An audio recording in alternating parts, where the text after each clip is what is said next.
Hello सांग मैंने देखो मोर बनिकी रेडी हो जाए सुपर डेलीशियस सोया मंचूरियन एटा एते टेस्टी होइछि जे बार बार बनैबा को मोर इच्छा होइछि। तो यार रेसिपीटी प्रस्तुत करबा सेथि गरम पानी बनैकी सेथिरे सोयाबीन की पकेई दबा सिझी गला परे ताक भल भाबरे चिपुड़ी की ग्राइंडर रे देकी ताको बाटी दबा। बाटी सारला परे बहुत सारा कटा पियाज कटा रसुण कटा अदा धनिया पत्र sauce tomato sauce chili sauce soya sauce cornflour powder rice powder स्वाद अनुसार लूण देकी ताको भल भाबरे मिक्स कर दबा। मिक्स कर साला परे छोटो छोटो बॉल बनै दबा।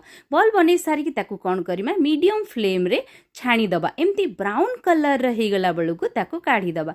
आकु एथि टेस्ट करिवे गरमा गरम एते टेस्टी लागिबो जे सबु खाइ दबा इच्छा। देन गोटे पैन बसेकी सेथि दे दबा किछि तेल चुन चुन करी काटी के रखिथिबा रसुण अदा को सेथि दे दबा। टिके फ्राई हैला परे बड़ साइज रो कैप्सिकम पियाज को दे दबा। स्वाद अनुसार लूण ब्लैक पेपर पाउडर सेथि देकी टिके गोळे दबा। देन सेथि ऐड कर दबा tomato sauce chili sauce soya sauce Kashmiri chili powder cornflour powder को टिके पानी रे पके गोळेकी सेथि दे दबा। ताके टिके बहलिया काटी रखिथिबा धनिया पत्र कंचा लंका को एथि देई भल भाबरे गोळी दंते। एबे हमर पूरा रेडी हे गला।